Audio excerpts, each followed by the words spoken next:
Hi guys, how you doing? Shay here, Uneven Balance. Hope you guys are well. So it's my first video in the car for some time now. I think it's pre-COVID that I did some videos on South African cricket.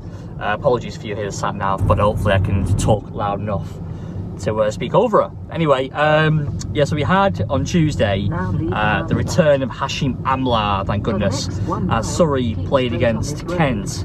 It was an away game, yeah, I think it was at Canterbury, I'm not sure. It was at Canterbury, Beckenham. It might have been Beckenham actually, but yeah, anyway, I think it was Beckenham. Anyway, so we lost quite comfortably really by 5 wickets. We batted first as Amla. I mean, he's been quarantined for the past 2 weeks, no real practice as such, and a couple of net sessions, but he's basically been quarantined. And he came out obviously and scored 75 off 56 balls, so 134 strike rate. So shout the blocks, fantastic start to his permanent career for the next 2 years, or hopefully be longer than that. We'll see. Especially considering how the season went. But anyway, so yeah, he made 75. It was a top order wobble really, wasn't it? Because Jacks, Evans and Folks all got out cheaply. I think with 23, and then Rory Burns, well, I thought would have been dropped for this game actually. Well, I didn't think he'd be dropped, but I said maybe should have dropped him to make way for Amla. But they actually dropped Jamie Smith in the end, and they retained Rory Burns, and it paid off. He played a good anchor innings in the middle there at 5, scoring 56 off 49 balls, and yeah, him and Amla put on about 130, I think 120, 130 for that. I think 120 odd for that 4th wicket, and then yeah, Amla was run out. But anyway, yeah, it's obviously a good solid partnership by the 2 seasoned professionals now. Disappointing, I mean, Laurie Evans' wicket, that was pretty poor down leg side, with a cheap wicket to give away. I do want to see Laurie Evans hopefully make a score at some point. Obviously he's not done anything. He only got to play a few balls in the yesterday's Hampshire game, which I'll talk about in a separate video, but hopefully we've got Middlesex on Saturday night, so hopefully he can get a score there. Got every opportunity batting at 3, so and then separately to that, I did want to talk about Daniel Moriarty, who's bowled really well, and this match took 3 for 25, and I really like the look of him. I saw an Instagram video of him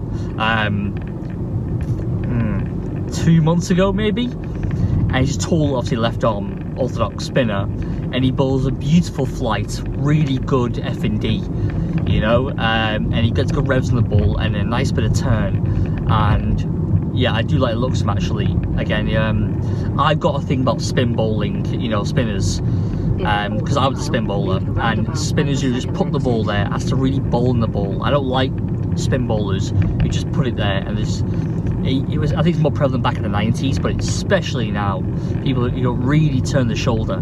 You know, I think someone like Raheem Cornwall, he does bowl the ball, but he more puts it there. It's all in the shoulder, you know. And I don't really talk too much about Cornwall, but he's an example, I think, top of my head, as a bowler who just seems to put the ball there as opposed to really put his oomph into the ball to get that real momentum and trajectory on the ball, you know, which I think could, one of the reasons why maybe he won't, I would say necessarily exceeds potential or achieves potential, but maybe he won't go on to do as well as he could do unless he works on that, in my opinion. But anyway, yeah, but I like the look of Moriarty. I really do. I think he's a good, solid bowler, and I think he'll go on to do good things. Sorry, he's 21 years old.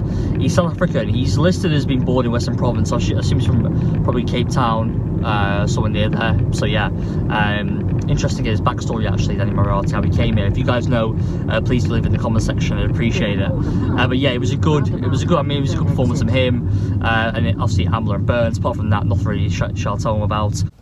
Reece Toppy also played, which is fantastic to see, and that was, yeah, it was really good to see him on board now, opening the bowling. Didn't do so well, I mean, it was the first game back, so it was, what, 4 overs, I think, none for 33, but to have him there in the ranks, along with Amla, obviously a team taking some shake now, as we'll talk about in the next game, because we had Jamie Overton is now joining us straight away ahead of his permanent move next year. So the team is now starting to take shape, and this is what the likes of the Currans and Plunkett, etc. So yeah, it's a, you know, it was a, you know, I wouldn't say it was a competitive game for sure.